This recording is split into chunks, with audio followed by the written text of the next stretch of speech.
this the greatest nation ever to exist on the face of the earth, and we are making it greater every single day. But we have something that they do not have. We have the people together. You've heard it before. Populism. President Donald Trump is often called a populist, just like Senator Bernie Sanders is also often called a populist. But does that make them the same?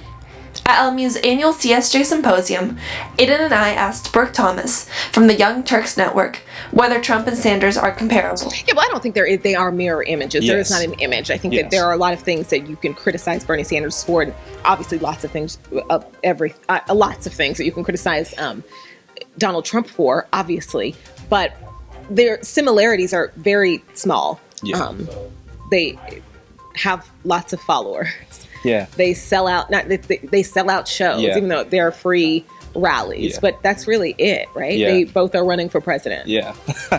This first similarity that Thomas brought up, the ability to draw mass popular support, seems to be a key feature in populism.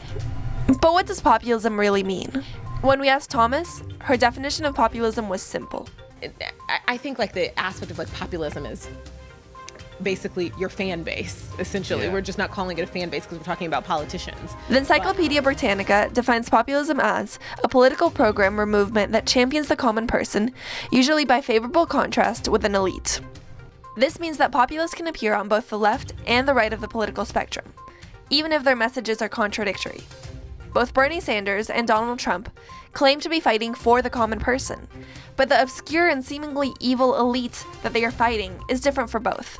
For Sanders, it's the wealth and greed of Wall Street. The wealthy and powerful elite who decade after decade have gotten everything they want will do all that they can to defend their financial interests.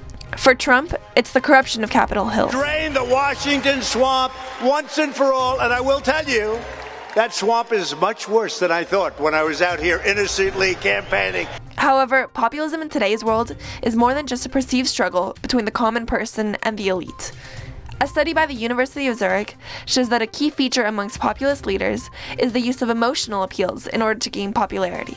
We asked Thomas if she thinks that bringing emotion to politics is something positive. Yeah, I think that we have to normalize getting emotionally invested in elections because for people who look like you and me, our livelihoods depend on who gets elected and what policies come into play, and that should be treated as normal. It's okay to want to fight for your right to vote. It's okay to want to fight for your right to live freely. In fact, Thomas's colleague, Jason Carter, actually told Aidan and I that he thinks that it is okay to use opinion in journalism in order to make news more appealing to readers. You want to feel like they're talking to you, right? Yeah. And human connection requires sometimes an opinion. You know, you can report the news and still have an opinion. I think that's where journalism is shifting. Whether that's good or bad, or whether that's what we're, as journalists, we're supposed to do, that's all subjective to how people feel or their own personal opinion. But I feel like you should have an opinion. Furthermore, CNN anchor Brian Stelter told us that news outlets like CNN are also not immune to the trap of opinionated news. There's definitely room for improvement. I wish we would do better labeling. You know, I wish that it would be more clear on screen when something was a commentary. And I mean that at CNN and elsewhere. Look, I wish we didn't overuse the breaking news banner either. So, if networks like the Young Turks and CNN are using opinion and news to get people more emotionally attached to politics, is journalism contributing to the emotion-based populism that we discussed earlier? We asked Thomas whether there's a relationship between journalism and populism. None, right? I don't think so. I don't know. That's probably like a bad answer, but I think that I don't necessarily believe that journalism radicalized Trump supporters. Yeah. Like, have you met America? In contrast, LME professor Richard Fox told us that populism and journalism do appear to be linked.